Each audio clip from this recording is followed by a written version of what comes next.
President Buhari implores world leaders to support rebuilding process in Nigeria by returning ill-gotten financial assets in their countries.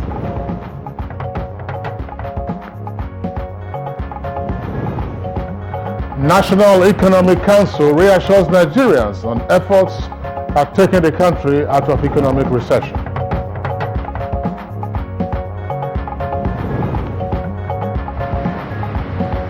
The House of Reps resolves to investigate alleged $17 billion missing from the sales of crude oil and liquefied natural gas exports. And today on Good Morning Nigeria, we'll focus on environmental sanitation and waste management in Nigeria.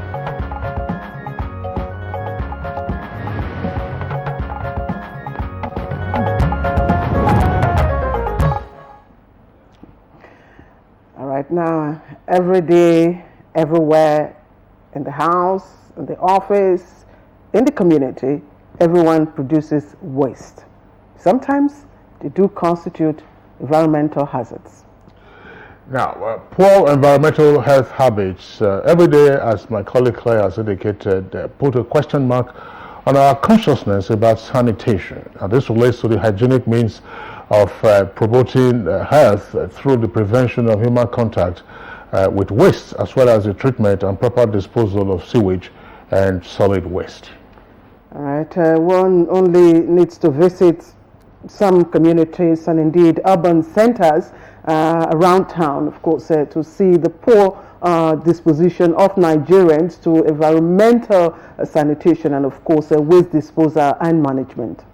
Yes, Claire. Now, this is in spite of the obvious fact that a dirty environment is said to be a breeding ground for poor health. Now, as a result of the poor management of waste, various governments have, of course, demanded over the years for attitudinal consciousness towards a culture of cleanliness. Kingsley, you talked about dirtiness, and that reminds me of a time in this country when Lagos State, permit me to cite that example, was described as one of the dirtiest cities in the world. That's correct. Of course, one of the efforts that we saw in time past occurred 32 years ago, 1984, when the then military administration introduced what was known as the monthly environmental sanitation exercise, so that the last Saturday of every month was then devoted nationwide to environmental sanitation. That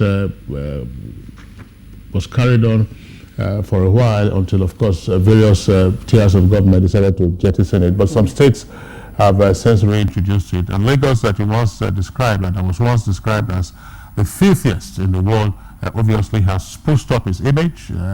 Waste management is perhaps now much more better managed than it was in the past. Well, by very few states, if you ask me. Again, the Declaration of Environmental Sanitation, then was driven by the desire of governments, of course, to, manage the several health implications that come out of indiscriminate dumping of refuse here and there, and of course poor waste management. And again, that fact, of course, like Kingsley said, was supported by environmental sanitation, and they've had significant influence on the physical, psychological, I beg your pardon, and socio-economic growth and development of course, every community or nation. Well, Claire, I think the question that Nigerians ordinarily should ask themselves is, why is it that in general, we as a people, particularly in the urban areas, appear to be so dirty? Wherever you move around, you find people disposing of refuse, particularly with the menace of pure water, the sachet water that you have, where whoever is sucking from that sachet, as soon as he or she finishes, the next thing you look for the next available space, and then you just dump the litter. I recall when Marwa was military administrator of Lagos State, he had the yellow bins, the litter bags, as it were. But that didn't quite help, it didn't quite help. And you go to other parts of the country, whether it's Onitsha, whether it's Benin, whether it's Port Harcourt, Kano, Kaduna, everywhere you go. But Abuja, has a slight difference, especially, of course, in the city center area. But the suburbs or the satellite towns also have their own fair share of the filth. Why are we as a people so filthy? All right, another question to add to Kingsley's is that we want to know why Nigerians, relegated to the background, so to speak, the issue of sanitation and waste management. And what are, again, the health implications? Of course, these are some of the questions we will be asking. There are quite a number of them.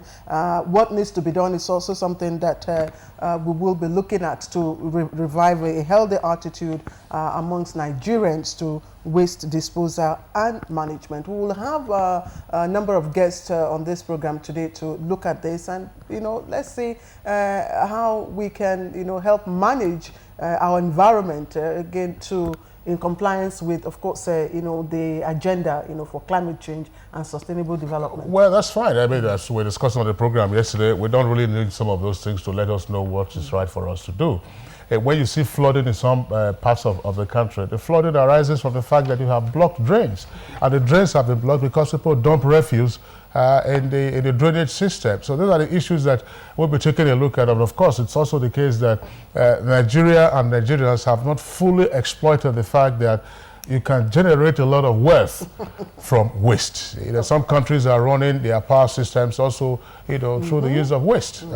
So that's one of the issues that our guests will be taking a look at on the program this morning. How do we make our environment much better? How do we present ourselves as a clean and healthy people? Cleanliness, the saying goes, next to godliness. All right, welcome once again. I'm Claire Delabu Abdul-Razak, and this is Good Morning, Nigeria. And I'm Kingsley Osadolo. I join Claire welcoming you also to this edition of the program, as always, reaching you live on the network service of the Nigerian Television Authority. In the course of the program, we'll come up with our regular companion segments.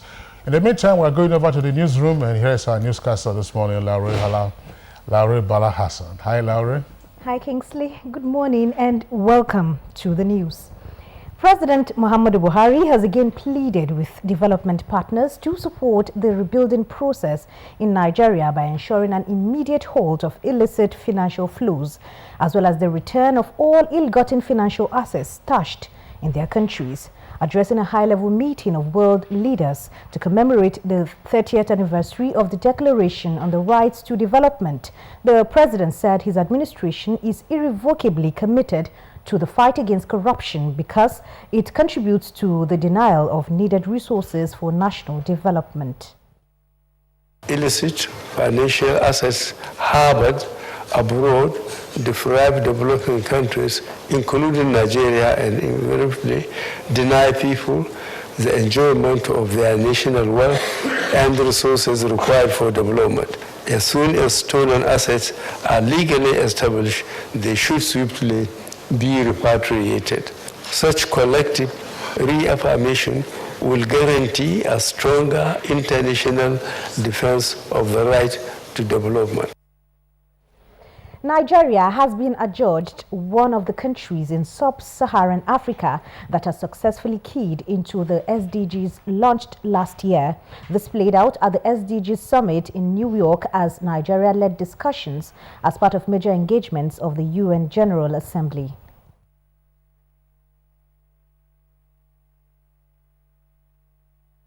What we think is important to us is to prioritize in our own local way as we domesticate, so that we can start and from there we leverage on our achievements, doing the baseline assessment to be able to benchmark progress.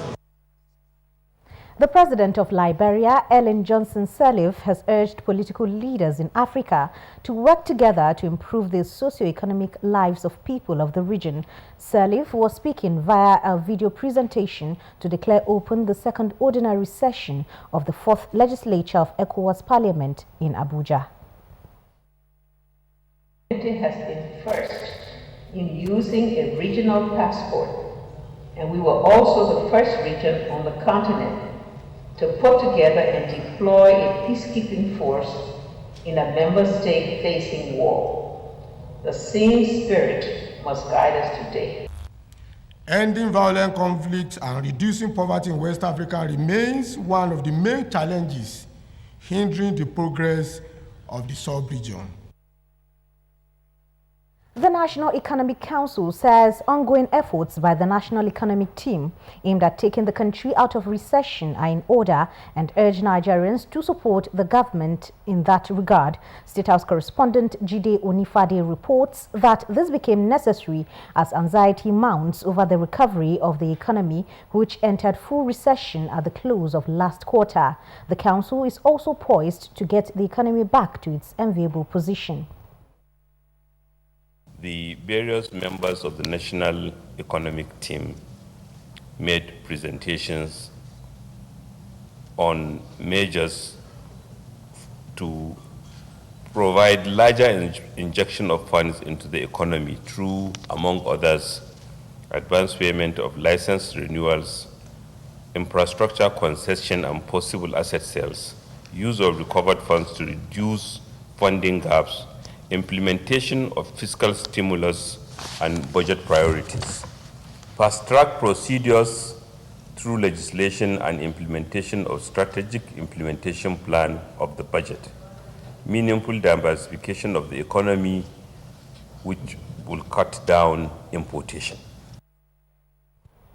And the decision to either sell or not Nigeria's national assets was part of issues that featured prominently at the second day of the ongoing debate on the economy at the Senate. The National Assembly resumed from recess this week and went straight into that debate, which Nigerians await its outcome with keen interest. We should craft a legislation that will be portfolio driven, so that when they are sending these ministers for us to declare, if it's Minister of Finance or Minister of Planning, then we'll attach their portfolio. The public is not interested in rhetoric or theoretical prophecies about inflation, recession, exchange rate, or other terms they may understand. The past government did that. They introduced Shopee to cushion the effect of the price increase. The same thing happened during Abuja government. He introduced PTF. But today, the increase from 87 to 145, nothing given to the people. We need to sit together with the executive to find lasting solutions to our predicaments. And as part of measures to pull Nigeria out of the present economic situation, the House of Representatives has urged the executive to revitalize all industrial projects across the country. The House at Thursday's plenary also resolved to investigate alleged $17 billion missing from the sales of crude oil and liquefied natural gas export. This includes, but not limited to, the following: the iron and steel plant in Ajokuta, the steel rolling mills in Alaja. The real sector of the economy is production and manufacturing. That over $17 billion, $17 billion can do a lot for this country at this critical time. That is in the hands of some few cabals. So it's a matter of investing $5 million, getting a report which indicts so many companies, and then no recovery has since been made. And to security matters now. In an effort to sustain mutual relation with the civil society, the Nigerian Army has organized a free medical outreach in Benue State. Defense correspondent Ismail Musa, who is at St. Mary's Primary School, venue of the program, reports that the Chief of Army Staff, Lieutenant General Tukur Burete, was represented at the event by the Chief of Logistics, Major General Pat Akem. It's part of an outreach designed to further cement our relationship with the people that we serve. Well, for those whom we cannot treat, we're actually referring them to higher hospitals.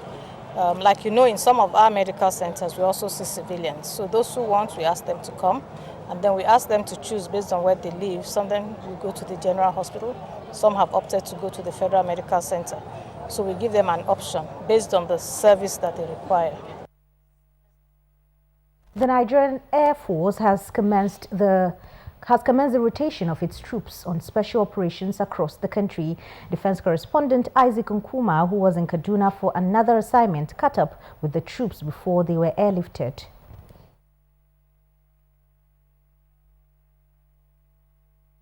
We started this rotation on Monday, and we rotated troops in Port Harcourt, Calabar, in Warri, Yenogwa. We've taken them to Jos and brought those ones back. We also rotated troops in Sokoto and in Kano. On security, the police force headquarters recorded another breakthrough with the arrest of 4 suspected killers of late Reverend Father John Ade in Benue State. They were paraded alongside other suspected criminals for various offenses. We recovered exhibits from them, 3 locally fabricated guns, a Nokia Lumia phone belonging to the late Reverend Father. They confessed to be the gang responsible for the kidnap and gruesome murder of the Reverend Father. And that's the news for now. Good Morning Nigeria continues with Claire and Kingsley shortly after the break. Good morning.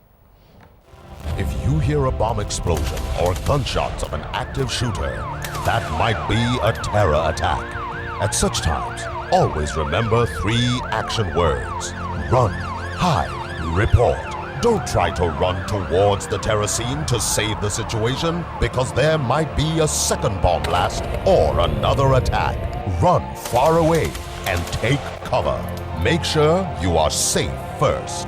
Yes, it is in our nature to sympathize over the hurt, but remember, only trained personnel can help in such situations.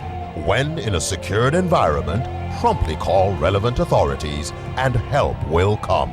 For anonymous reporting, call 09630-3250-5 or 0813-2222-106. If you see something, say something. Nigeria, unite against terrorism. This message is brought to you by the Federal Ministry of Information and Culture.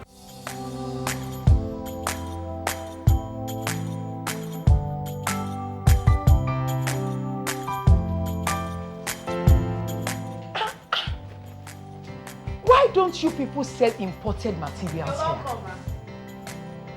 As beautiful as the shop is. Auntie, buying foreign goods does not help our economy. Neither does it boost local production.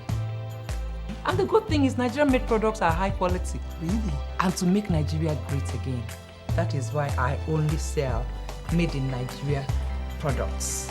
Because change begins with me. Convinced. Change begins with me too.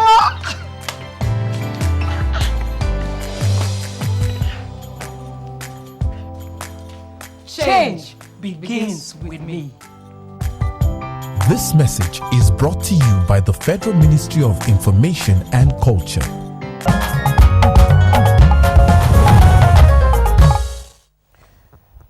Right, if you've just tuned in, you're watching Good Morning Nigeria, reaching you live from Africa's largest TV network, the NTA. Now let's talk a bit of business, and world experts are preferring solution to Nigeria's electricity problem.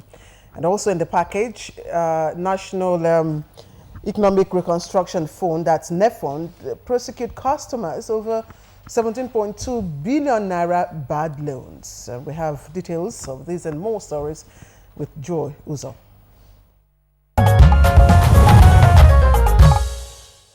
The Nigerian Merchant and Navy Coastal Defense Corps has restated its commitment towards the protection of Nigerian waterways from all forms of illegalities.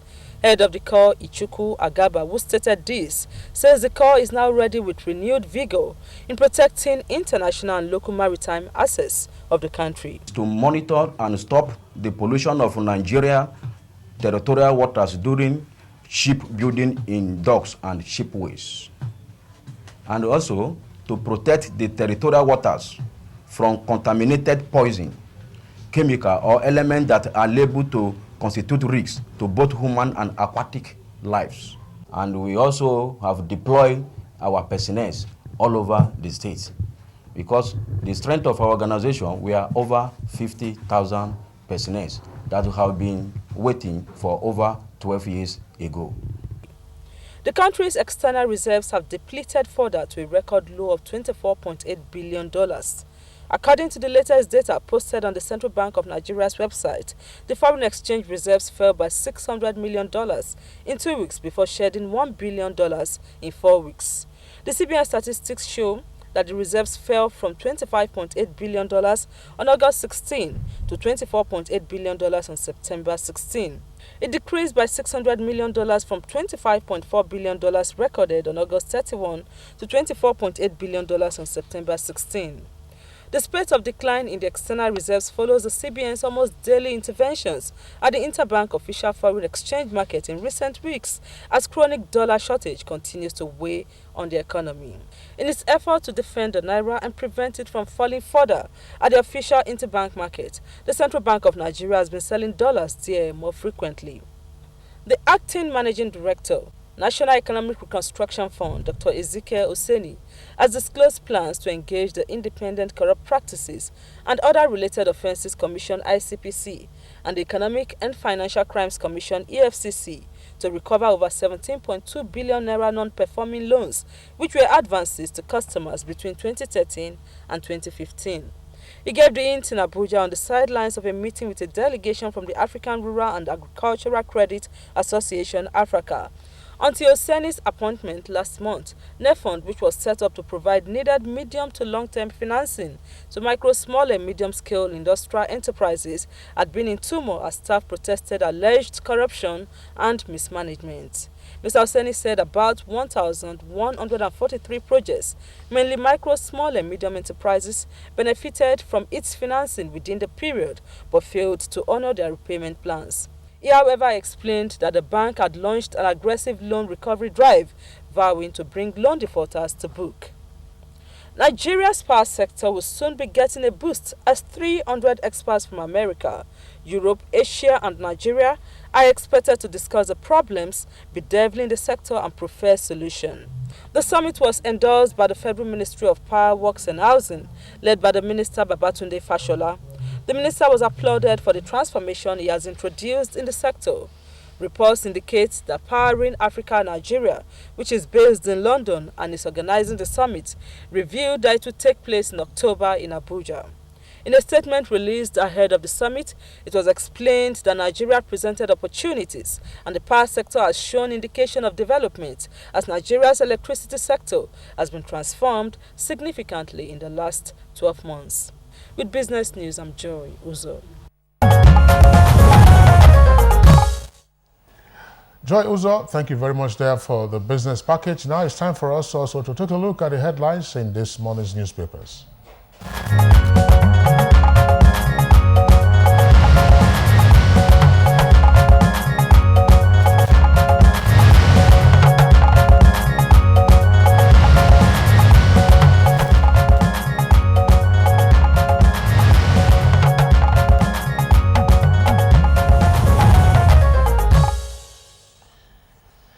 Right, our newspaper reviewer, Bayo Atoyebe, is right here with us this morning. Bayo, welcome to the program. Good morning, Kingsley. Good morning, Claire. And good morning, Nigeria. I said earlier that we're going to review the headlines in the morning newspapers that we had.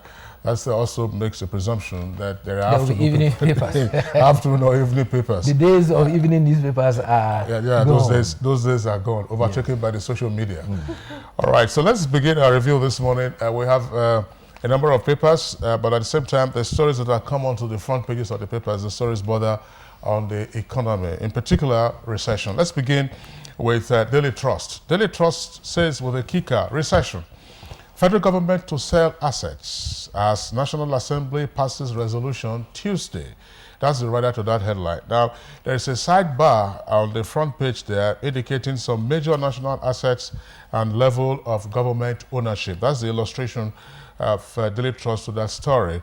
4 refineries, 22 federal airports, LNG, West African Gas Pipeline, Africa Finance Corporation, and 6 joint venture oil assets. That's the way Daily Trust reports it. Now, for the Punch newspaper, the Punch says, again as its lead story, federal government and governors okay sale of national assets.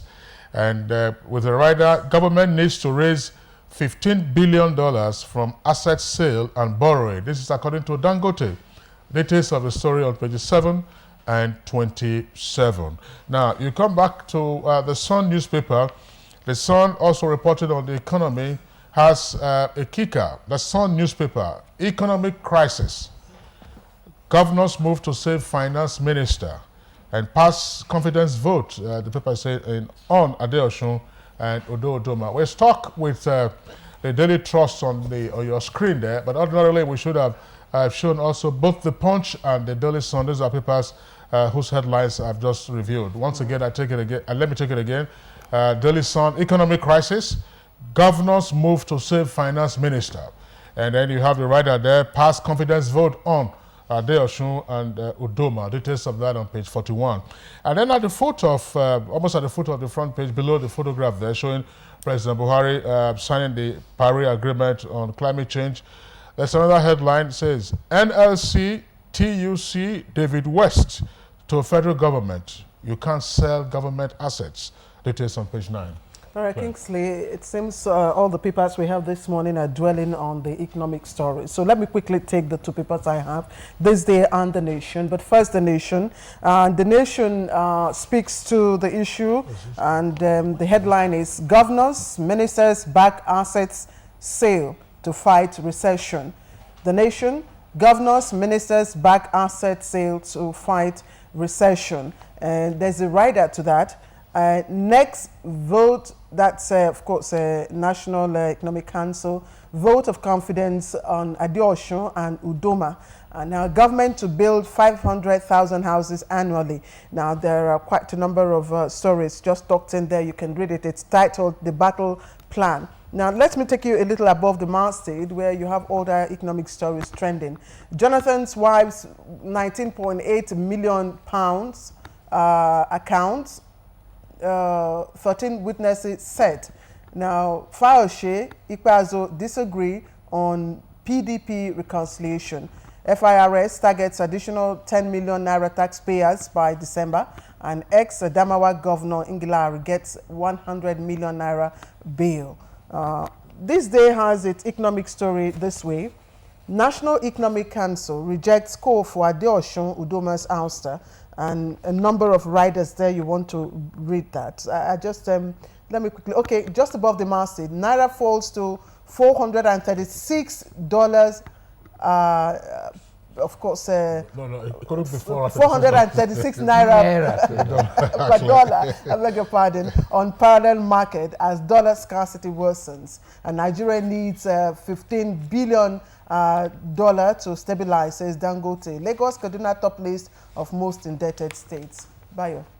Well, expectedly, the talk of the nation is the economy, the recession, and how to recover from it. And therefore, when the highest economic decision-making body of the nation meets, that is the National Economic Council, it should be expected that it should take the front page of all newspapers. The nation puts out their solution at 5 points. The sale of assets, payment of license renewals, infrastructure concession, implementation of fiscal stimulus, and also usage of recovered funds. The National Economic Council is chaired by the Vice President, and it comprises governors of all states, the governor of Central Bank, and key ministers in charge of the economy. Council members endorsed and commended the economic management team and also expressed confidence, as has been reported in the newspaper, in both the Minister of Budget and National Planning and Finance, particularly their presentation to the Council, their efforts, their competencies, and their capability to help the nation turn the economy around. There have been calls for their replacement, with some members of the National Assembly leading this call. The 70th... Redeployment, Bayo. Yeah? Redeployment. Some said redeployment, some even said outright sack, all right? But the 70th National Economic Council says that recession holds a silver lining. That is, in spite of the problem, it is a silver lining. That is to say that to restructure the economy to areas of our comparative advantage as a nation. Our economic managers are responding in competition with others elsewhere. It is a difficult task. Our nation should give them a chance for them to yield results. At the Senate also, they concluded debate on the state of the economy. There were several perspectives. Some senators called for a reversal of some of the policies described as negative and tend to make investment by both Nigerians and foreigners difficult. They also advocated for TSA policy that is good, but it lacks a means of redirecting that money into the system. Senator Adeyeye was on record to say the cost of governance is too much.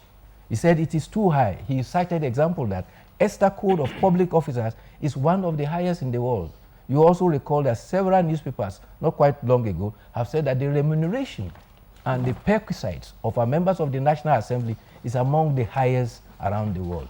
At the House of Representatives, they resolved that they will liaise with the Senate, and with the Senate, they will invite the President to address a joint session of the National Assembly on the recession and measures that have been taken to get us out of the... On the sidelines of the 71st General Assembly, the Secretary General Ban Ki-moon of the United Nations has commended the anti-corruption law of the Buhari administration. He declared to President Muhammadu Buhari, "You are highly respected by world leaders, including myself. Your personality has given your country a positive image." He added that the UN recognizes the achievement against Boko Haram and urges human rights to be upheld always to prevent the scenario like what is happening in Syria. President Muhammadu Buhari also reiterated that we welcome the United Nations to mediate in the swapping of Chibok girls for Boko Haram fighters. He says Nigeria is willing to bend over backwards to get Chibok girls released. On the repatriation of illicit financial assets, President Muhammadu Buhari asked the UN to remain vocal and active. He stressed that as soon as stolen assets are legally and constitutionally established, they should be swiftly repatriated. Such funds stashed away abroad is affecting developing countries because they are being denied resources for development. All right, Bayo, thank you. We don't have much time again for the other papers, but just to point out that on the front page of The Nation, above the masthead, you have President Buhari speaking, of course, in U.S. Chibok girls, Buhari invites UN as negotiator. And just below, the headline story, the picture story there also speaks to, what is happening in the Northeast. And there you find pictures of about 500 women.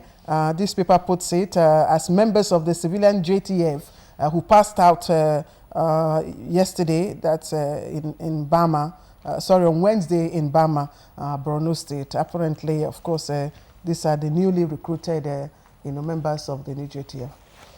Just Kingsley. All right, Bayo, just before we call it today in the review segment, the Punch newspaper. The Punch newspaper has a photograph spread across the entire columns of the front page. It says, "You are not authorized to kill," Inspector General tells SARS. That's on page 9 in greater detail. And below that, Senate to probe MTN for alleged $12 billion repatriation. Details on page 13. And ex-Governor Dariye dumps PDP again, joins APC. Above the nameplate, Buratai vows crackdown on killer headsmen in Benue. And land revocation, Maitama landowners sue FCT Minister Buratai and AGF. That's the Attorney General of the Federation. Details of that on page 12. Bayo, that's the much we can take. We're pressed. We'll be glad to see you again on Monday. You enjoy your weekend. Monday will be another time. Okay. All right, Bayo, do have a pleasant weekend. Time for us now to take another break, and of course, that is to lead us to our discussion today. Nigerians. Suicide bombers are not spirits. They are not ghosts. They are human beings like you and me. They live amongst us. They are your neighbors. They are your friends today, but terrorists tomorrow. So you must know your neighbor now. Security begins with you and me. Know your neighbor. Be vigilant. Be security conscious. Report suspicious persons, objects, and movements to the police and other security agencies. The security of our nation is a duty for you and me. If you see something, say something. Nigeria unite against terrorism. This message is brought to you by the Federal Ministry of Information and Culture. The NTA ETV National Children's Expo for Scientific, Technological and Artistic Inventions is in its 10th edition. We are set to make history again, live at the NTA Headquarters Arena, Area 11, Garki, Abuja, with the theme Improved Technology and Impetus for Mechanized Agriculture, Renewable Energy and Economic Development of the Nation. Date, Sunday, October 23rd to Thursday, October 27, 2016, 9 a.m. each day. As usual, this event is open only to junior categories of ages 6 to 12 years and senior categories of 13 to 18 years in both arts, science or technology. Participants must be in the school system. Are you ready to be a part of the biggest gathering of Nigerian children with creative and innovative ideas? Note, all NTA stations nationwide are implored to complete their preliminary competitions ahead of the Abuja event in October.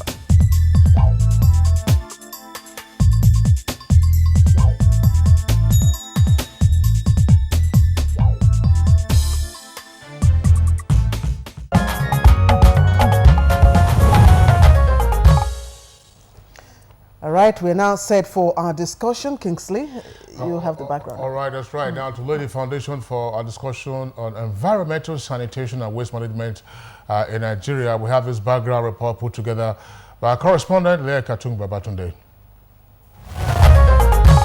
Waste, an unwanted or unusable material described by Wikipedia as any substance which is discarded after primary use, worthless, defective, and of no use.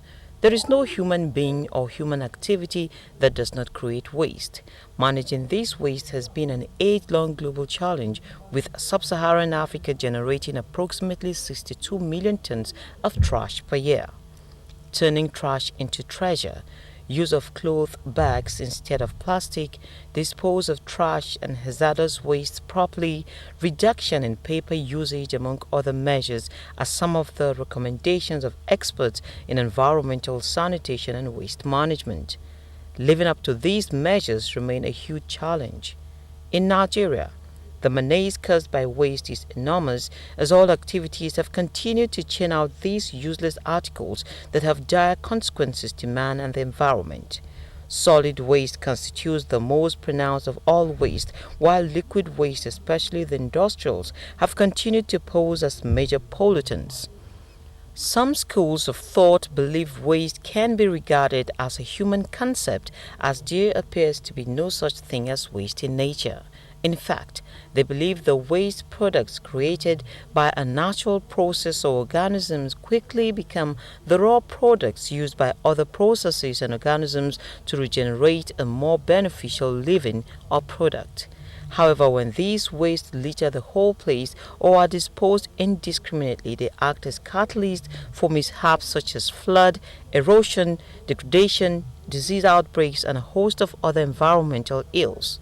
Recycling is predominant, therefore production and decomposition are well balanced and nutrient cycles continuously support the next cycles of production.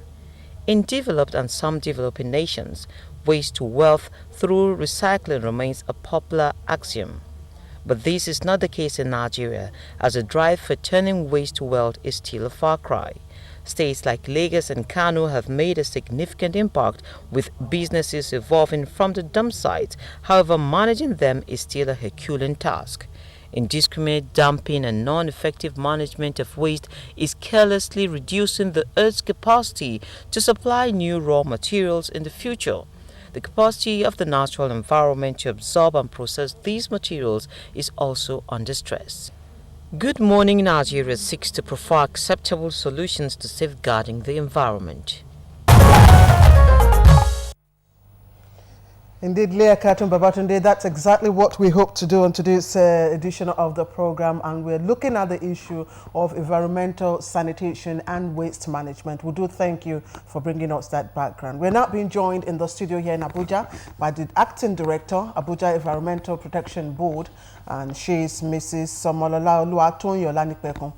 We thank you very much for joining us. Thank you. And also joining us from our Kaduna Network studio, we have Dr. Yusuf Rigasa, his General Manager, Kaduna State Environmental Protection Agency, KEPA. Dr. Rigasa, it's a pleasure having you join us on the program today. Morning. Morning. Good morning. All right, Kingsley. All right, we also have guests joining us from our Lagos Network Center. At this time, we have the pleasure of welcoming the President, Waste Management Society of Nigeria, Professor Oladele Oshibajo. Professor Oshibajo, not Vice President Oshibajo of the Federation. We are glad to have you join us on the program this morning.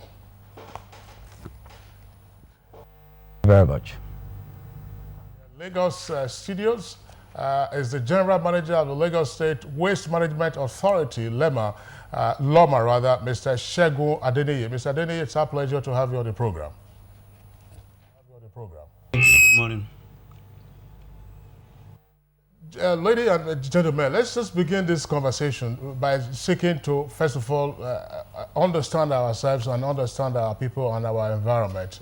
Why do we have the blight of solid waste in obvious places if you go to in urban Nigeria? Why are we apparently, as it were, so dirty? Let's begin with the Acting Director of the Abuja Environmental Protection Board.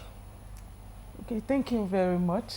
About Nigerians and issue of waste generation, actually it is about attitude on waste. Because naturally, as long as humans are alive, then waste is a continuous thing. They'll continue to generate waste. But unfortunately, how people handle waste now is a problem. Generally, there should be waste and then well containerized and well disposed. The administration in FCT has made it possible that actually there are cleaning contractors that actually come on board to come in to cut in this waste. But the way people are there when they generate their waste, they dispose it indiscriminately, even when these wastes are there. Even when the containers are there, you still see the wastes on the ground. And then even some people, actually, when they are moving, like I call them mobile litters, when they go, they try to drop waste as they go. And then that has caused a lot of problems, and then you find waste all over and litters all over. I think it's more of attitude of people about handling. And then we've been trying to, on our own part, to educate them about waste handling and then disposal. So actually, for us to get to what we really want, people need to do something about their attitude about handling waste. Well, Mrs. Olani, thank you very much for that. Let me ask the president of the Waste Management Association of Nigeria, Professor Oshibajo. Professor Oshibajo at our Lagos Network Center. Mrs. Olani has talked about attitude. 32 years ago, in 1984, we had launched in this country the monthly environmental sanitation exercise. 32 years is a generation, slightly more. How is it that we still have been unable to alter that attitude? As you said, everywhere you go to, even if you're a first-time visitor, you are shocked, by the level of faith you find around us, even in so-called affluent suburbs. Well, thank you very much. The element of attitude is one of so many reasons why we have litter all over the place. One, the public has a perception of waste having low economic value. So we have the throwaway culture, believing that out of sight is out of mind. The problem, Kingsley, is that we are practicing waste disposal rather than waste management. So we need a paradigm shift from a disposal attitude to management issue, because the waste you throw away is a valuable resource for somebody else. And we also have to go back to basics. When we were in primary school several decades ago, we were doing nature study. You go around picking papers in school. So nobody is doing civics anymore. And the home too, no, the children are not being taught not to throw away waste, because we say waste not, want not. What you are throwing away is very valuable. So if you can educate the masses that throwing away waste, or before you throw it away, you are throwing away money, you are throwing away valuable resource. So the issue of attitude is key, and there are many other reasons. With population increase and rapid urbanization, we are generating waste at a very, very high rate, and the collection system is far below this, so there's a problem. And furthermore, the framework for environmentally sound management of waste is very weak in the country. For example, we don't even have an integrated waste management policy for our dear country. So some basic elements are missing. And until we put this in place and carry the people along right from the home, thank God why has been reintroduced. Everybody has to know that what you are throwing away is valuable. And when you see people on refuse dump, what are they telling us? Somebody else's trash is somebody else's cash. They are making money from it, but they are using rudimentary methods which put their own health at risk. And I'm also happy, Mr. President, in the UN right now, the 2030 agenda for sustainable development globally was adopted by the UN General Assembly last year, September. And so sound waste management of waste is targeted under Sustainable Development Goal 12 on sustainable consumption and production. And the SDG 3 targets human health and well-being, while SDG 6 targets clean water and sanitation. So if we are not just signing these things, we need to implement them locally. We talk about think globally, act locally. So our planners, the government has to go into the drawing board to really have an effective waste management strategy integrated for the country. Because it's not only solid waste, and your documentary, liquid waste is there, gaseous waste is there. We are flaring our gases, throwing away billions of dollars every day in the Niger Delta. Nobody can drink water from our rivers in the major cities. You end up in hospital because industries, most of them don't treat their waste. All sorts of waste are thrown in there. And what do? We endanger ourselves. Until the price of oil was increased recently, I've raised alarm several times. It is cheaper to fuel your car in Nigeria than to drink water. When the price was still 87, 1 liter of bottled water is over 100 naira, which means something is wrong. There's no water to drink. So, and for sustainable development, for children unborn not to condemn all of us, we need to start looking inward. Try to maximize the economic and tremendous potentials of waste management rather than waste disposal. Thank you very much. Professor Oladele, I must add Oladele to your name so we don't fall into the problem of Oladele Oshibajo. Thank you very much. I'm still staying with Lagos. Of course, my next question will be directed to Mr. Segun Adeniyi of Loma. Lagos probably is one of the states, major cities in Nigeria that produce high tonnage of waste. Kindly share with us the quantity of waste you generate per day, for instance, and how much of a burden is that, of course, to you and to Lagos State in general? Thank you. Once again, good morning, Nigeria. In Lagos State, we generate presently an average of 13,000 metric tons of waste per day, and that is quite colossal. This is as a result of the large population that we have in Lagos State. It is indeed a great burden because it's not an easy task to evacuate the lot. Like Professor has rightly mentioned, there is the need to have an efficient and effective integrated waste management services, waste management policy in Nigeria in order to be able to get rid of the waste estate. It is also noted, it should also be noted that there is the need for sorting at various homes, and recycling. These are the areas where there is need to recycle, reuse, and reduce waste in order to make it, more efficient and effective. You still have not. You just talked about the burden. How much of it? And you want to share with us, because I know that from the reports, the background report, Lagos is one of those states that have been able to at least manage your waste disposal to a greater degree of efficiency. So you want to share with us what are those methods and strategies that you have put in place to be able to handle the situation? Thank you very much. In Lagos State, the strategies adopted are, we have the domestic waste. That is to say, we have the PSPs who handle domestic waste from house to house.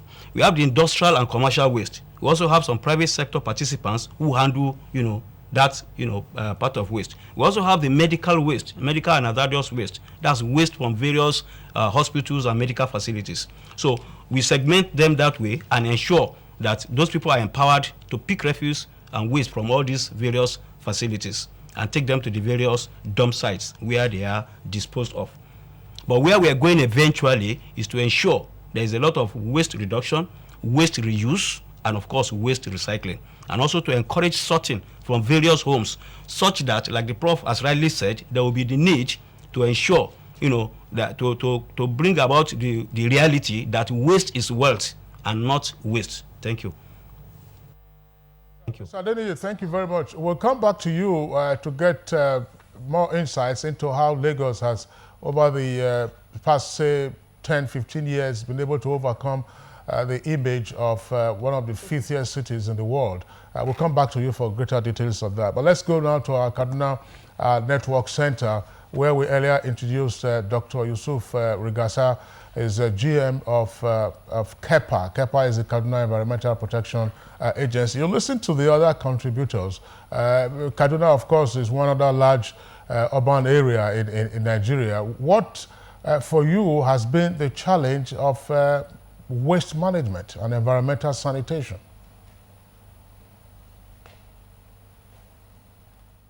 Yeah, the challenge actually is huge. I always believe that, like my prof has rightly mentioned, that waste is money.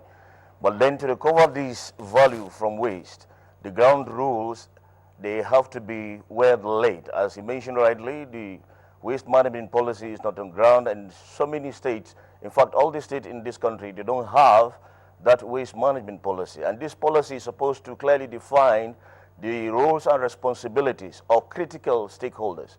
And if we look at what is happening today, most of the investment is being shouldered by government. Individuals, communities, and especially families, they don't take their own side of the responsibility. Everybody is looking to the government. What we are doing in Kaduna, the government has invested in infrastructure and has contracted the provision of waste management services to a private operator. But the weakness that we are seeing is that individuals at household level, communities, they are not, contributing enough, to the partnership that is supposed to be there in order to evolve a sustainable solid waste management regime in the city. And this partnership is very critical for service delivery. Well, Dr. Rigasa, still sticking with you, Kaduna, of course, that's the terminus of the new rail line. It's called Rigasa. I'm happy that you are named after that location. But very quickly, why are we having this challenge of not being able to synergize with, again, shall we say, the various stakeholders on how best we can have waste management in the country? And in particular also, speaking to the attitude of Nigerians that Mrs. Olanipekun talked about, how do we begin to tackle that attitudinal problem of Nigerians, dealing more or believing more in waste disposal? You take your orange, you discard. You drink your pure water, you discard. Banana peels. Banana, anything comes. Gone, this time mouth or gone. You throw and then throw away. Yeah, I believe that the first stage is setting the ground rules. Advanced countries have been able to get where they are today because they have the right rules and the regulations. And by doing this, they've been able to clearly define the acceptable mode of waste management behavior. So even here, it's no different. We have to set the rules of the game. These are the do's and these are the don'ts. And every stakeholder in the waste management partnership should clearly be aware of his or her own role, in the evolution of what I call a sustainable management system in his neighborhood, in his state or local government, and in the whole nation as a whole. So we need to set the ground rules, the waste management policy, as my prof has rightly mentioned, because that will clearly, shape, individual and communal waste management behavior. These are critical factors that you cannot ignore if you want, the whole country to be clean. Right, thank you, Mr. Rigasa, Dr. Rigasa, for your contribution. We return to Abuja, and of course, Mrs. Olanikpekun, I want to believe that when we talk about waste management, looking at, specifically now, domestic waste, we're talking about collection and, of course, disposal. We've been able to identify the indiscriminate attitude of Nigerians towards waste disposal. Let's look at the collection. Here in Abuja, we've observed different methods of waste collection. The cart pushers are still operating in some areas, in some satellite towns. Even within Abuja city center itself, you find that waste are sometimes, dumped alongside curbs, roads, and all that. What exactly is the problem with our waste collection method? Okay, thank you very much. Actually, like you said, that you still find people dumping waste at the curbs and the medians and all sorts. Actually, like what I first said initially, is an issue of attitude. And then the people need orientation. And what we've been doing, actually, we've been sensitizing people. Sometimes people are asked to, okay, get your waste disposal, bags. Yes. Dump them along designated points, along the roads and all that. Is that a problem? Is that a challenge? Actually, I think the challenge, actually, critically, it boils down to the attitude of the people.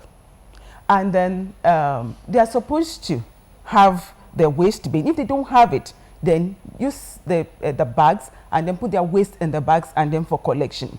And but being humans are at times, and you still find them, no matter what, trying to just disposing this waste indiscriminately.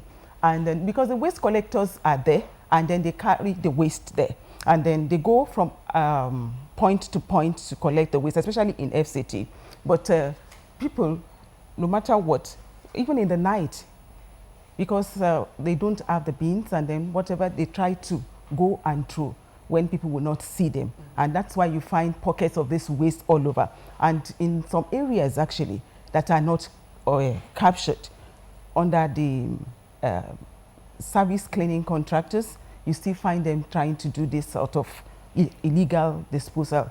But the main thing actually is that the people need to get along, and then to know that waste and the waste collection and then disposal is something they should buy into, and it's a carry along thing. They should partner with the government and then know that it is their own responsibility to ensure that the city is clean by making sure that actually they containerize their waste, bag it properly, and then effective collection and disposal. Kingsley, sorry, before you come in, I just want to make an observation. Sometime way back in River State, just to make for effective collection of the waste, certain times were designated as periods when people will deposit their waste at designated times. Maybe between a particular period you go there, put in your waste, and if you're caught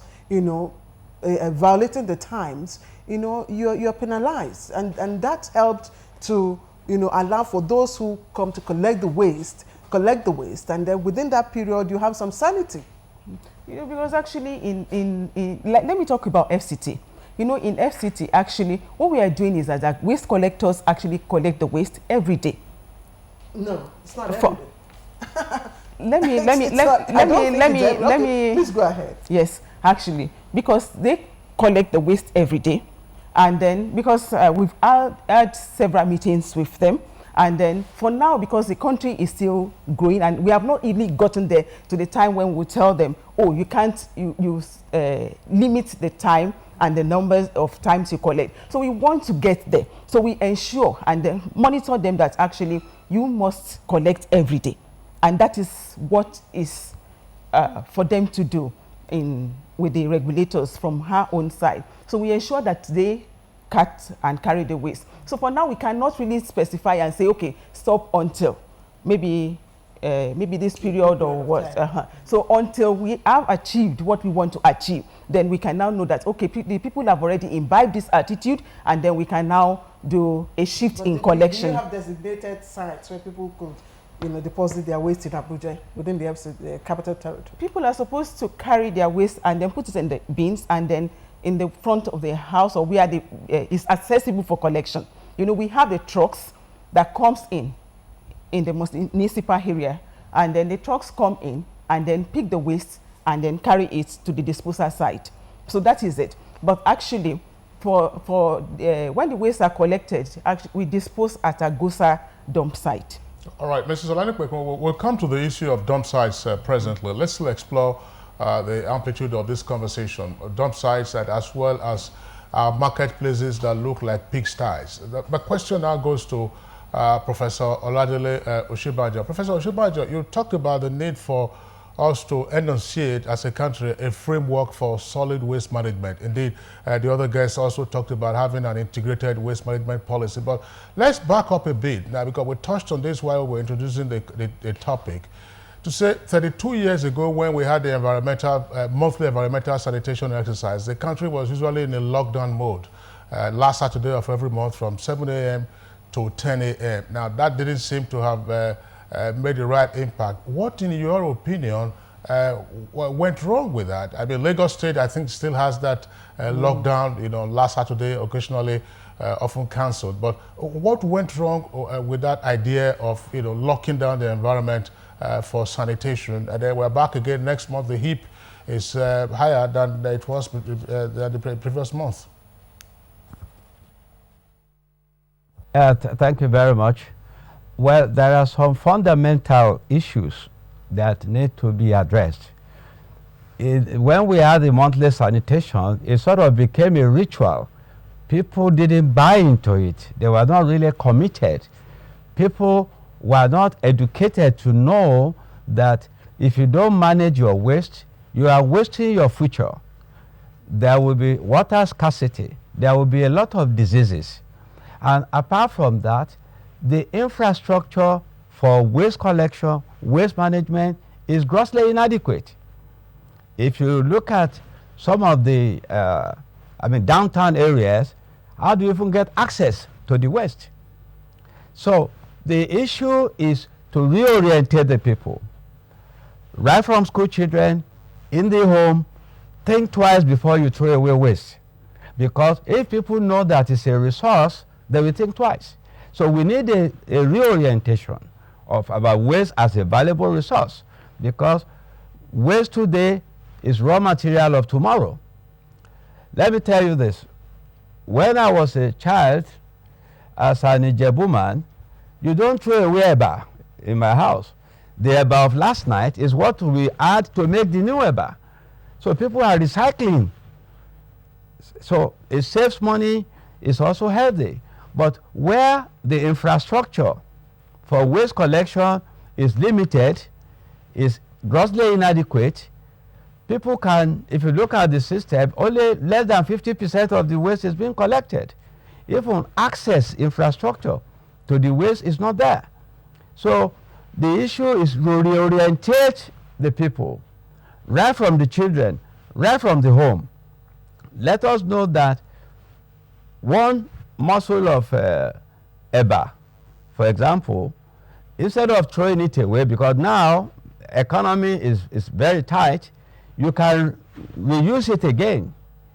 So back to the issue, therefore, we need to start educating the people, know that the environment is the only gift from God. You have only one earth.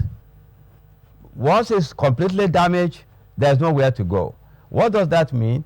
We need to go into management of waste, right from collection to transportation to storage to disposal and aftercare.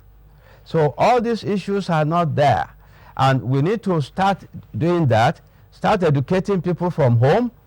As a child, before you throw away the leaf for pap, think twice.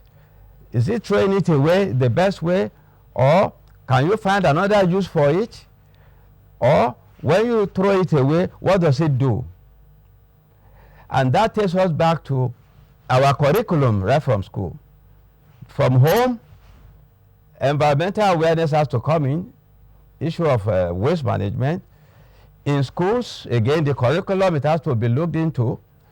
And then waste to wealth, because you can get a lot of waste, wealth from the waste you throw away. And that's why we say waste not, want not. Because what you are throwing away, what is waste to you, is raw material to another person.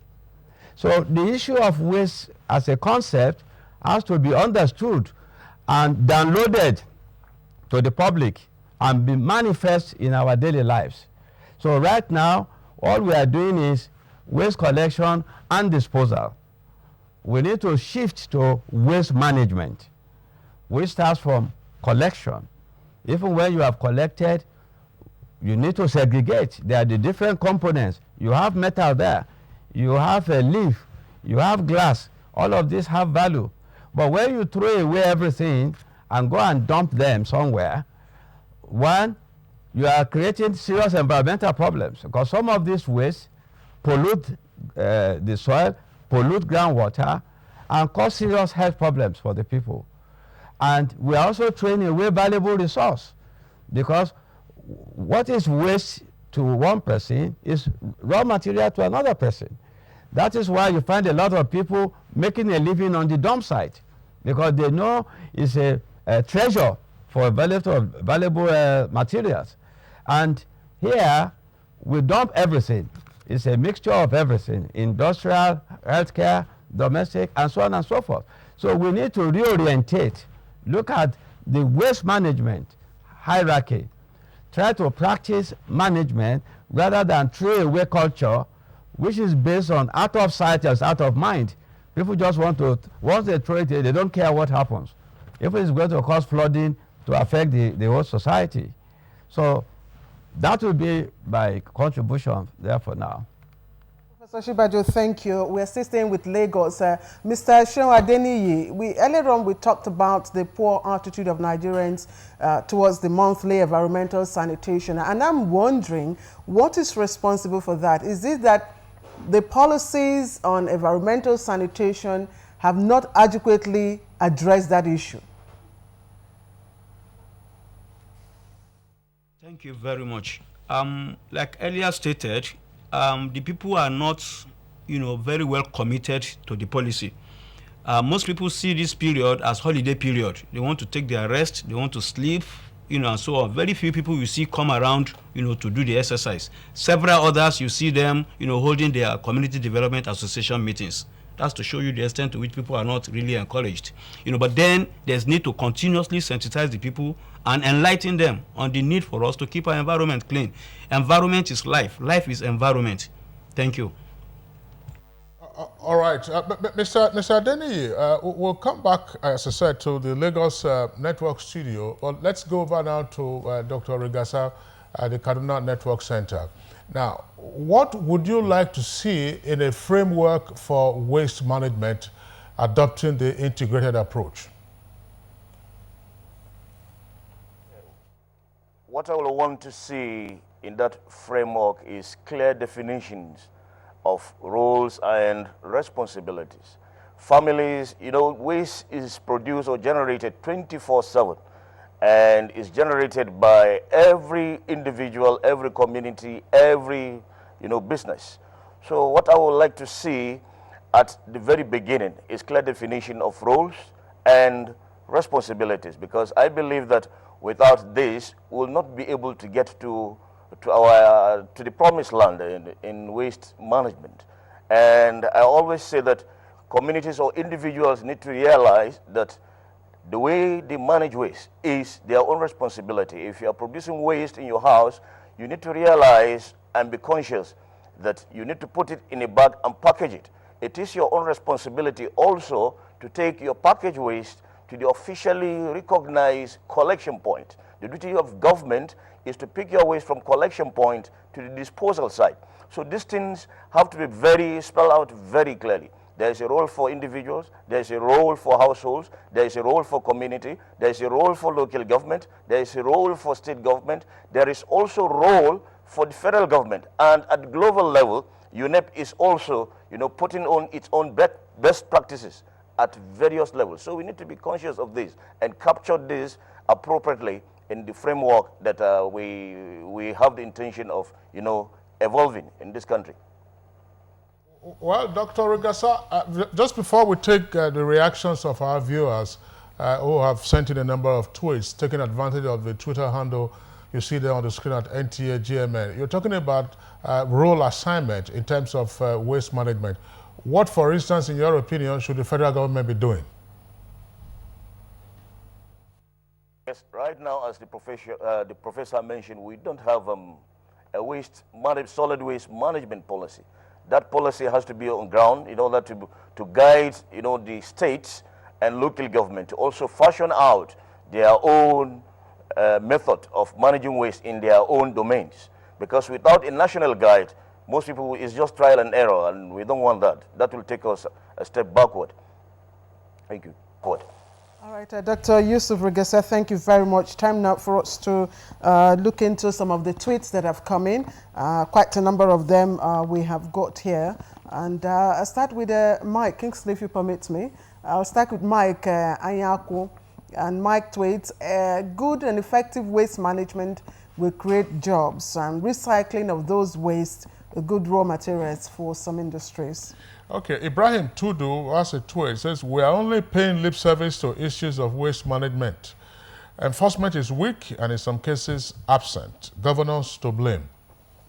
All right, and Clifford Agu Goisi tweets, target all tiers of the education system. Clifford has another tweet there. It says, the private sector has a responsibility to invest in waste management technologies and to make them ubiquitous and affordable. All right. Frank Chinonso, it's tweeting, Nigerians should be sensitized about the negative impact of indiscriminate dumping of refuse. That's exactly what we're doing here. That's right. And Tudu pursues that point, tweeting that we are paying dearly in terms of high cost of health issues related to indiscriminate waste disposal. We need to step up enforcement. Again, Kingsley Clifford Agugisi is tweeting, sanctions must be strong enough to discourage irresponsible environmental behavior. And that's why, Kingsley, I asked the question about whether government policy on that was effective enough. Absolutely. Yes, to deter people from just dropping up their waste. Okay. Ortega tweets, environmental sanitation is a very important thing to do in our society. Nigerians should embrace clean society, should embrace a clean society free of waste. All right, and this tweet is directed to Dr. Rigasa. I hope you're listening, Dr. Rigasa. And it tweets, I was born and brought up in Rigasa. In Rigasa, I don't think I can remember any single place for refuse dump. All right, now the idea of waste to wealth is a capital basis and also a business sense. Now, what do you do when leaders are not keen into the idea?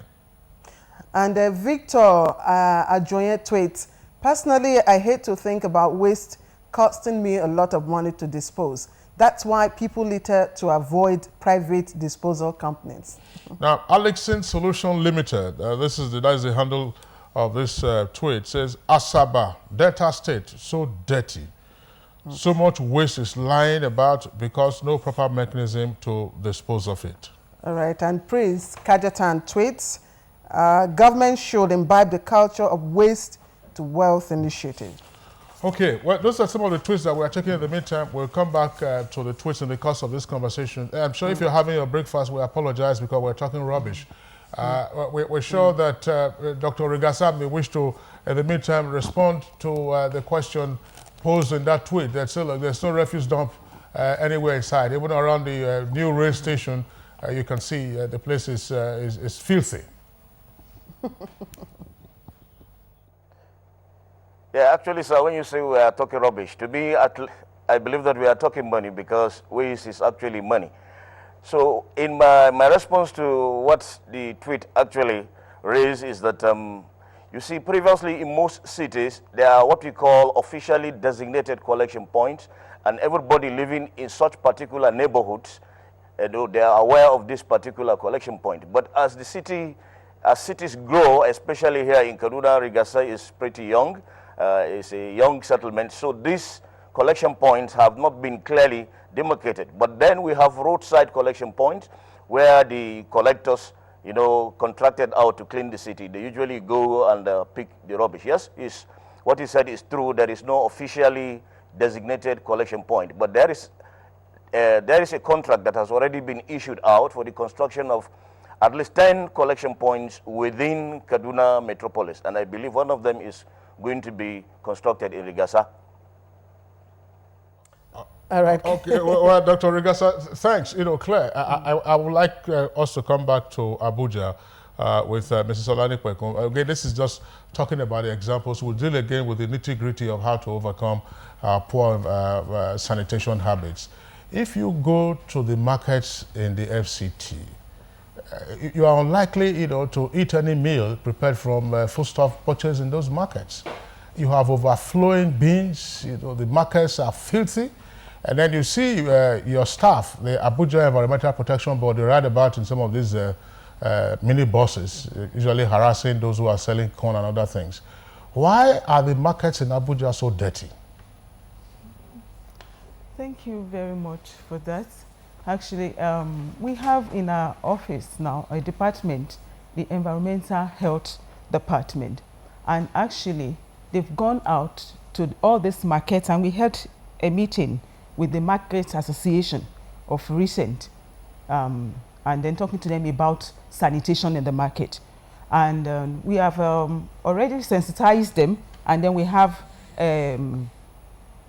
Environmental Health Association or meetings in the markets held and headed by somebody in the market too. So they have to have a day of the week where they will clean the market. They already have that. Sometimes it's Thursdays, but it doesn't have. We had a recent meeting with them when we noticed this, and actually this community health, these environmental health officers have been going around these markets and actually telling them and then monitoring their activities. And then what we've been doing is to educate them and to tell them about this situation. And what we do is aggressive follow-up, henceforth, from what has been happening before. Kingsley, I don't know where your jurisdiction stops, but, like I've been pointed out, Abuja suburbs are becoming a terrible eyesore when you talk about refuse disposal. If you drive, through Karu, well, that's the place I'm familiar with, Karu side here, down to Jukwe and all that, it's a different ball game in terms of waste disposal. Actually, you said you don't know where my jurisdiction actually stops, or actually, well, actually, there are different arms of government within the FCT, though we work together.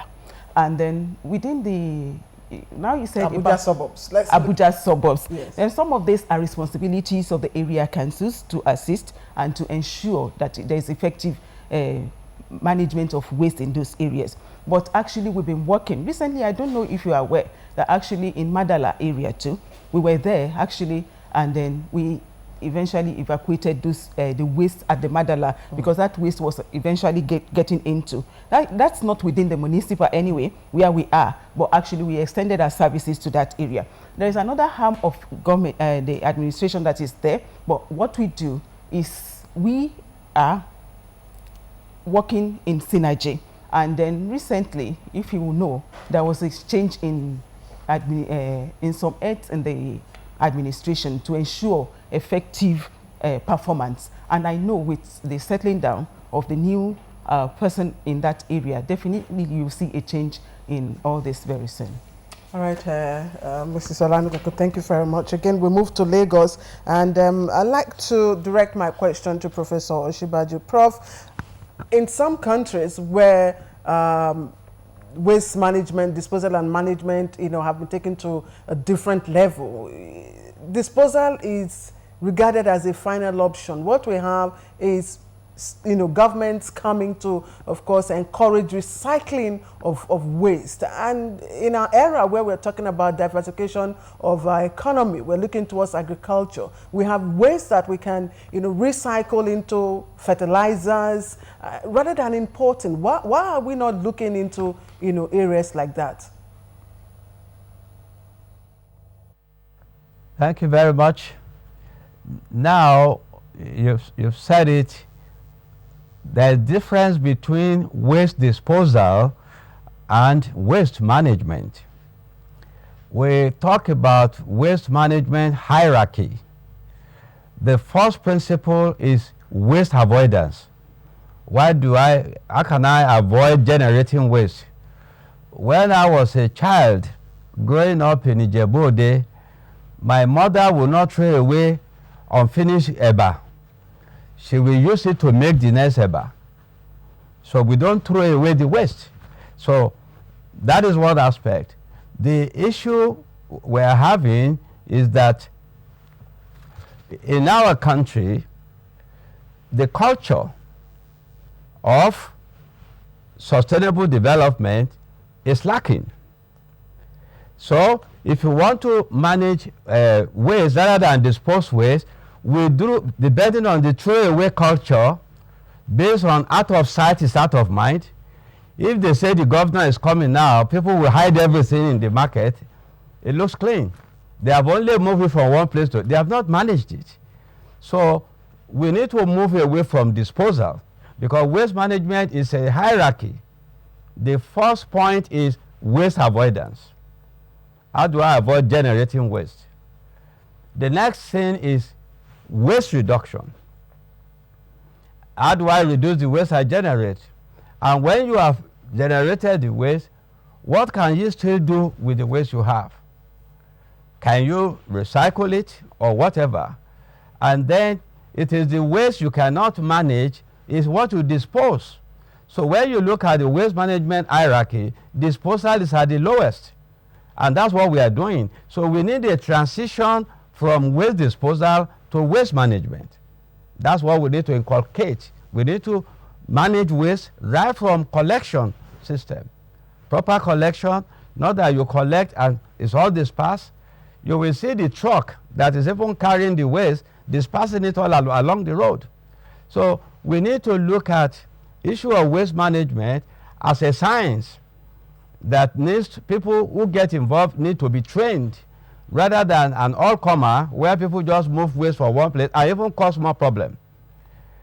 So the issue is we need to adopt environmentally sound management of waste.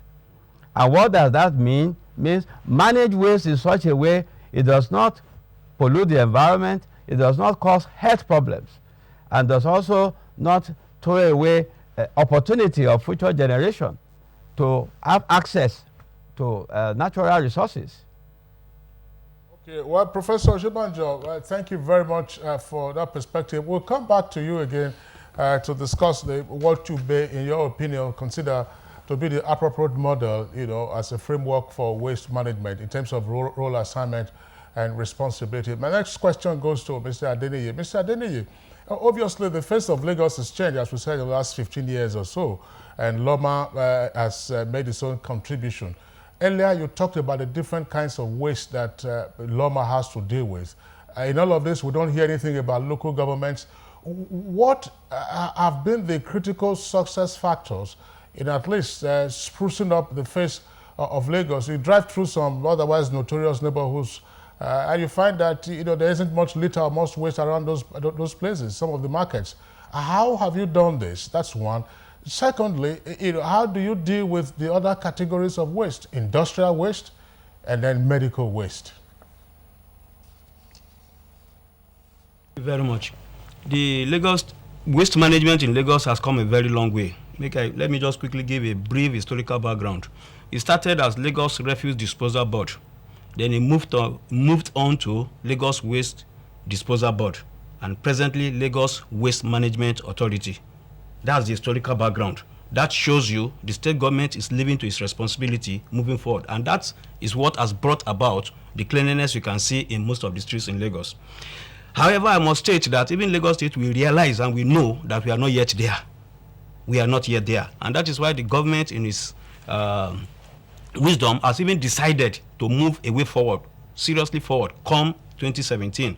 A lot of things have been packaged together. There's going to be a major waste management reform in the state.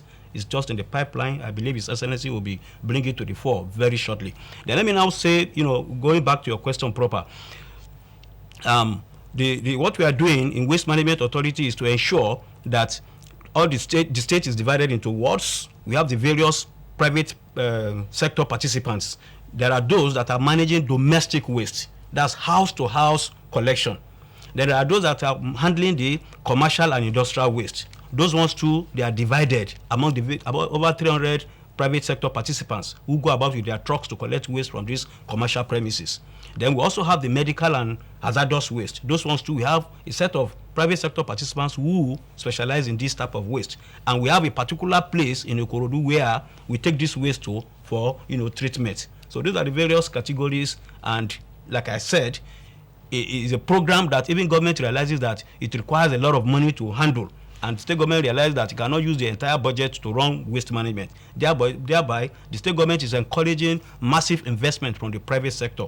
Recently, about a month ago, there was a publication in the Punch newspapers calling for expression of interest, for outsourcing some of these, activities. So come next year, by the special grace of God, there's going to be a whole, change, as far as waste management is concerned in Lagos State, in order to improve even the system that we have now.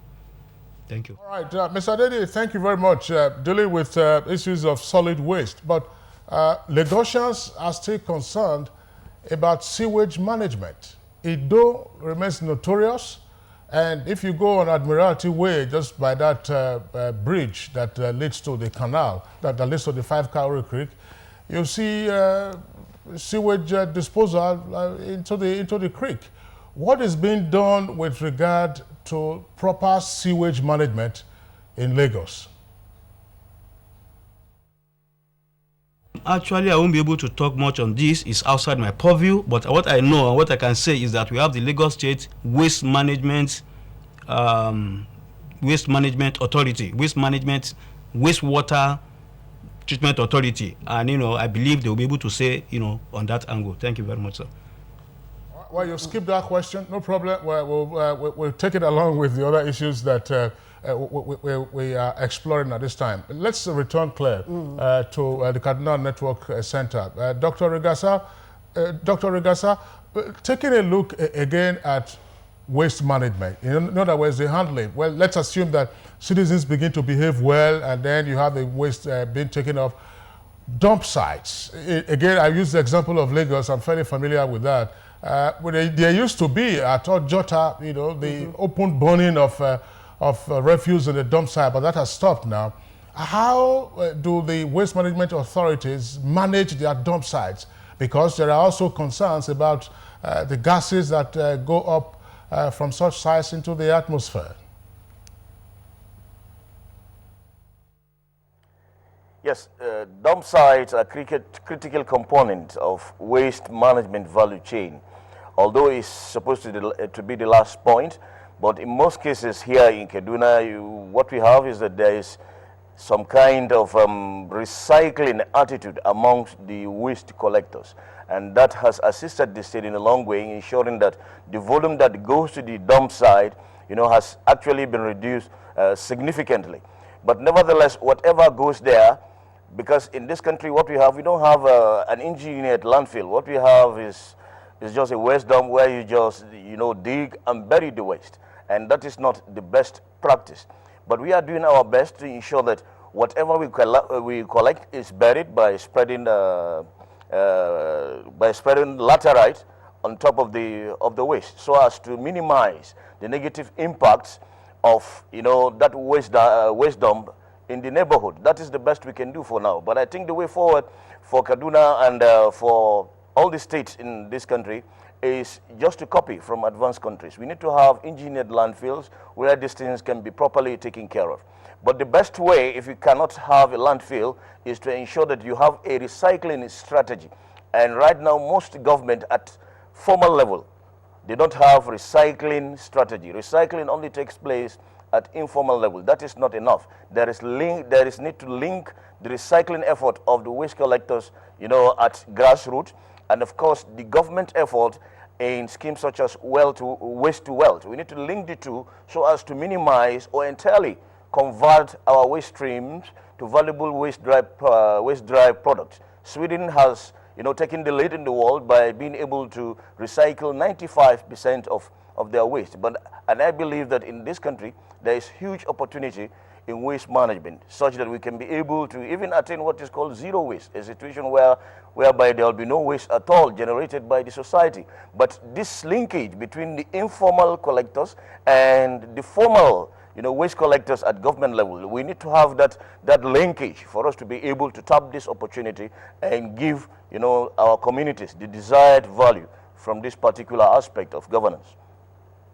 Dr. Yusuf Regesa, thank you for your perspective. We'll return to Lagos. Professor Oshibaju, my question is to you, and I'm sure this is also a question that Mrs. Olanipekun would also wish to address when we return to Abuja. Now, we're in an era where global concern is on green environment, and indeed there have been issues about the use of plastic waste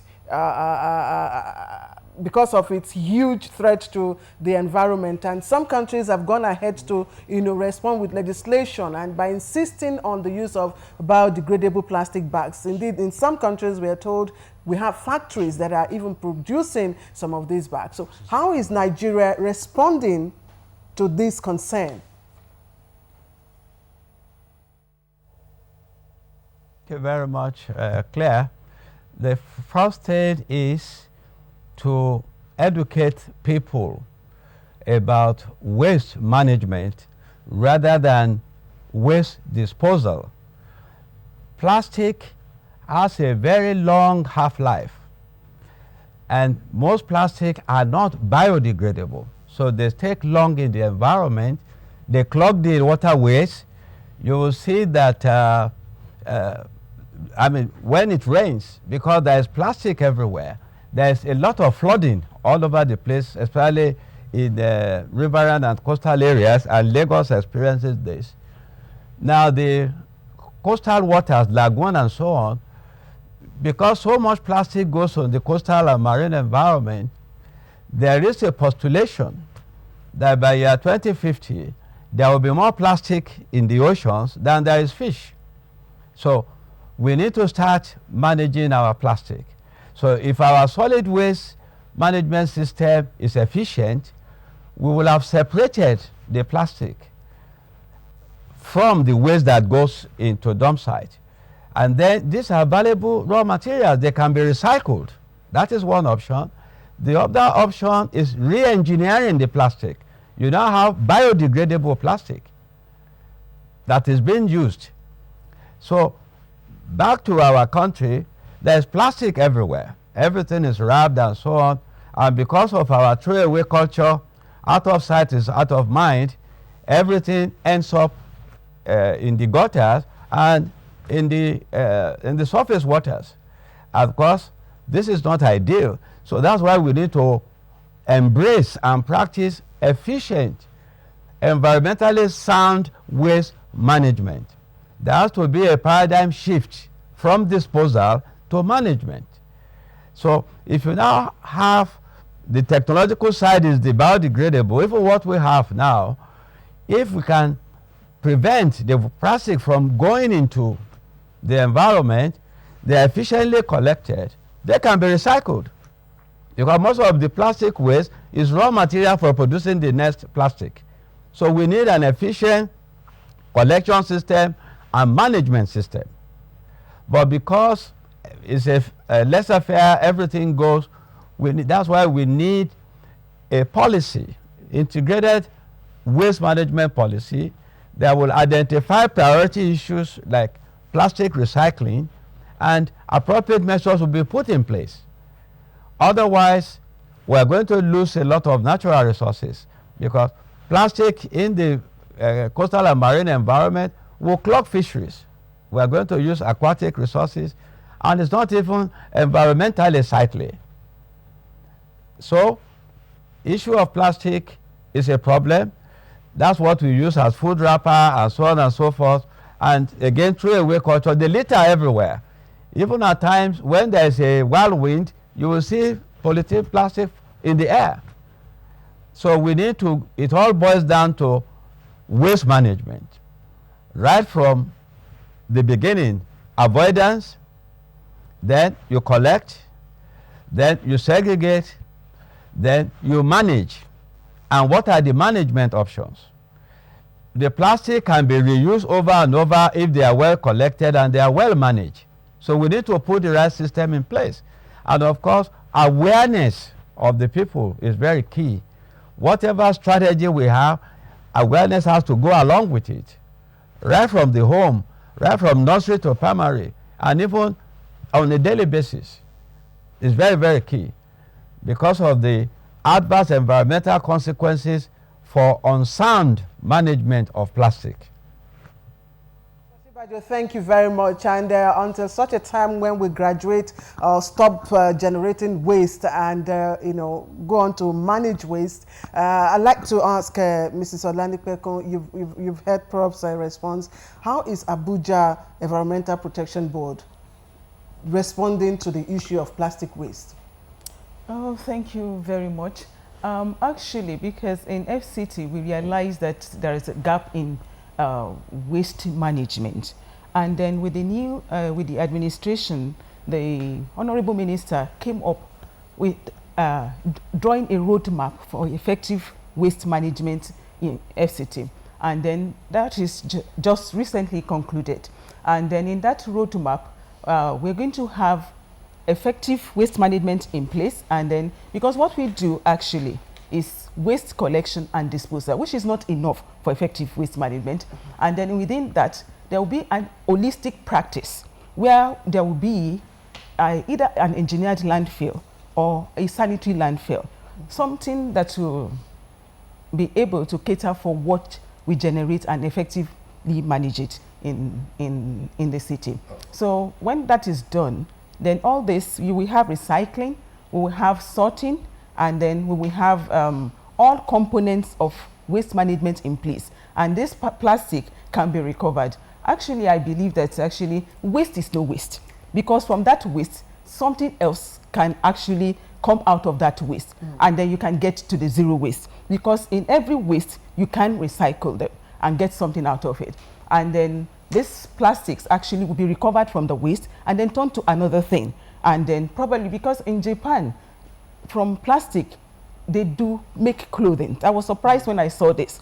So it can happen here, but until we have that holistic practice, effective waste management in place. And that is why when that issue is, when the roadmap is fully completed, and then the FCT will adopt a practice that is sustainable to the our local system. Because at times when we were thinking about the engineered landfill, but at the end of the day, for you to run an engineered landfill, you need to have a system where there is power, efficient power supply. And then if that is, we know what is happening here, and if that is not in place, then what will run the system very well, effectively, for you to get what you want. So that is why we consider that if we have a sanitary landfill in place, that definitely will take care of all this. The plastic will be recovered, it will be recycled to another thing, and then or it can be turned over, and then for some people to recover it and use it for whatever they want to use it. It can even be an incentive for even people to come and get it back and give it to the companies. The companies, like we have some of these companies that this is what they use over and over. They should be able to be responsible for that product that is theirs, and then recover it from the waste and then return it back to the company for whatever they want to use it for. So those are the plans we have in place, and that is what FCT is working towards. All right, Mrs. Olanipekun, well, thank you very much. We're taking a short break now. When we return from the break, we'll take the tweets that have also come in as the second set of reactions from our viewers. Don't go there. Professor is not around. Your father asked me this. Don't be silly. Don't be quack. I was talking. I just say Prof they find fair fine girl. Now I say make I bring this my Rihanna. I was not saw yellow girl. I was saw yellow face and black body. This week on your award-winning comedy series, Professor John Bull, starring Kanayo Okanayo, Mercy Johnson, Queen Wokoye, Funky Malam, Oguz Baba, Ime Bishop, Yomi Fash Lanso, MC for God, Stephen Odingbe. I almost pretend you're here. We are not eating pepper meat. Medoya, smile! Hey! Olari, smile! Professor John Bull, fasten your seatbelts this Tuesday and Friday, 8:30 to 9 p.m. on NTA Network, International, and Star Times. It's absolutely bombastic. Over and The largest data network, Glow, grandmasters of data. We intend to radically change Newman Street. My company has a track record of converting slums into new cities. Many years of experience has taught us to fish out allies within the communities we want to transform. Don't listen to your husband. Listen to me. Give me a boy. And the two of you may never even have to work again.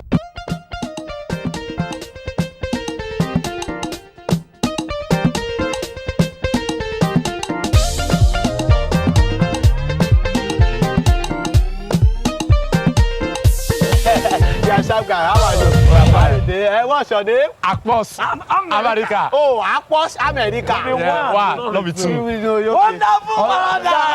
Wonderful wonder!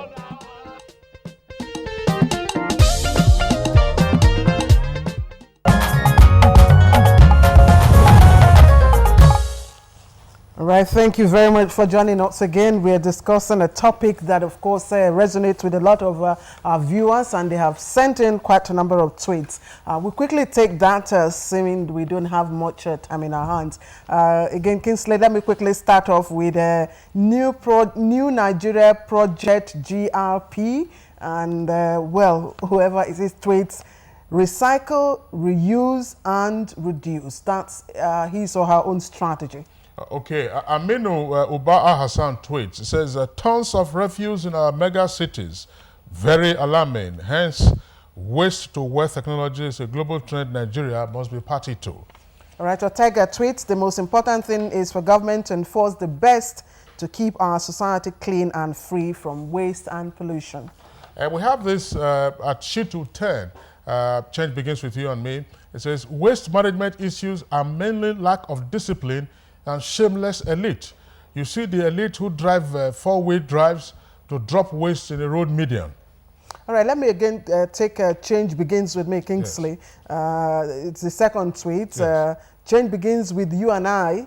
Tweets, what waste collector requires is 600 naira per month in some areas in Ibadan, but people won't still patronize them. We need serious discipline.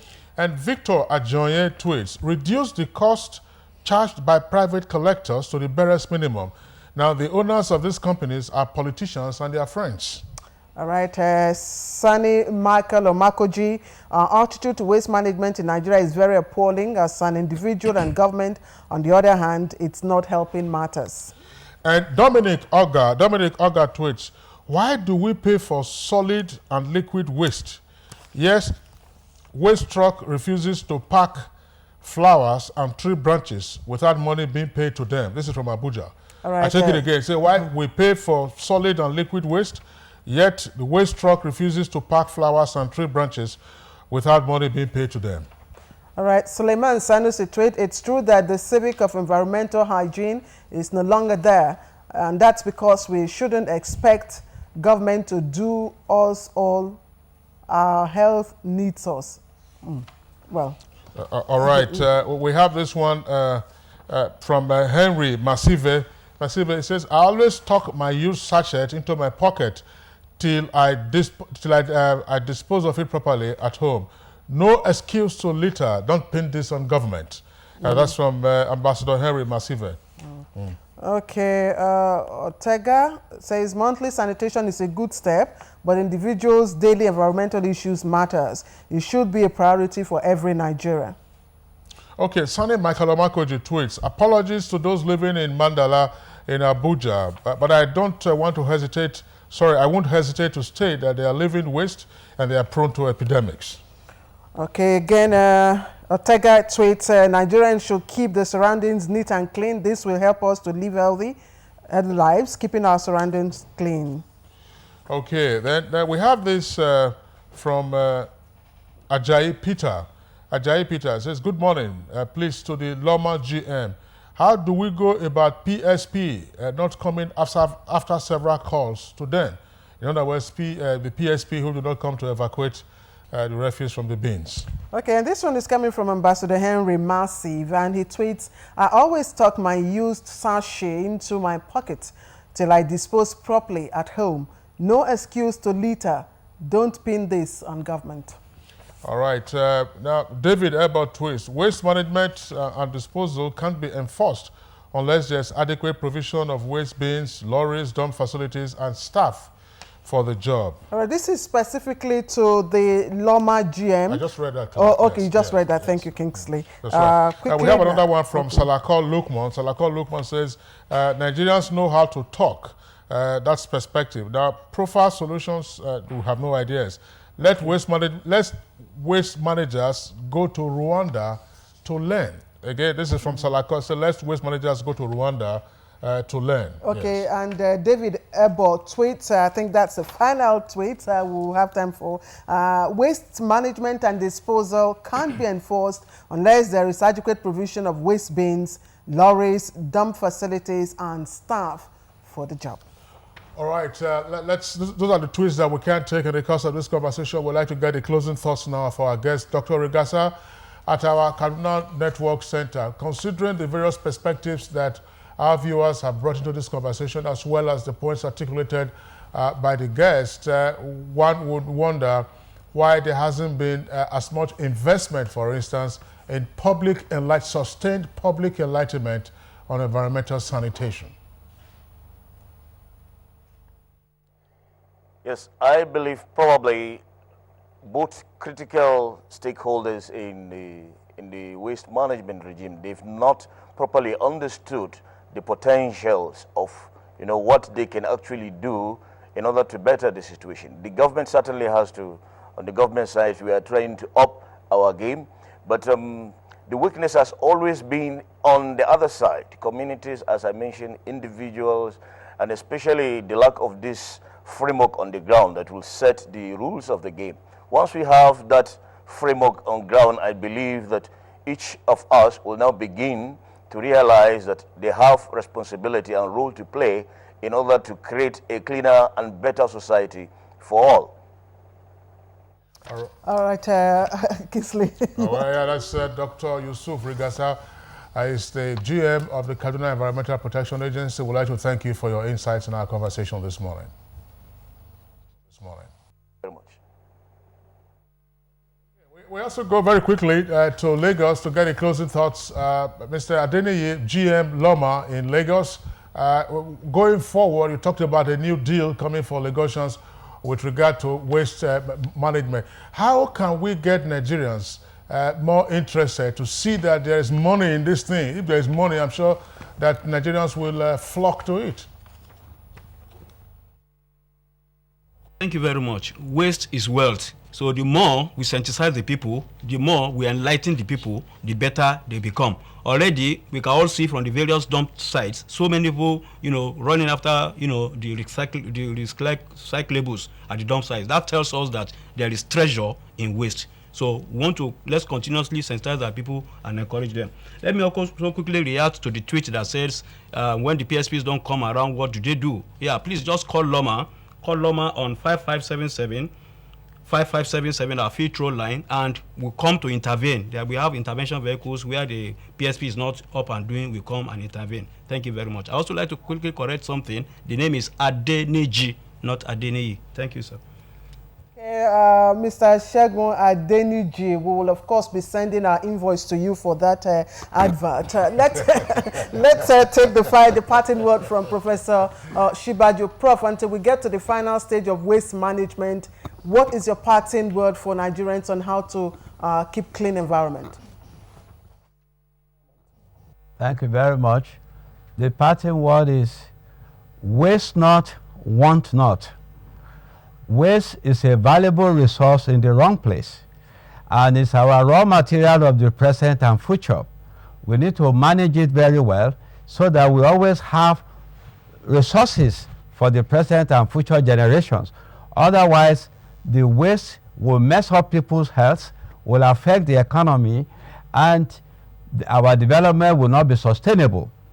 So we need to give waste a new look, to see it as a resource that can develop businesses. A lot of youths can make a living out of waste management rather than throwing away waste. And furthermore, I have always told my students that I want to make billionaires out of them, because waste today is raw material of the future, and we must manage it well for the present and future generations. Thank you. Well, I wanted to crack a joke before we sign, as we are signing off, Professor Oshibajo. Professor Oshibajo, would like to thank you for being part of our conversation this morning. When you were talking about the that used to be recycled, very interesting. You didn't talk about the soup, whether it was begiri or otherwise. Do have a nice weekend.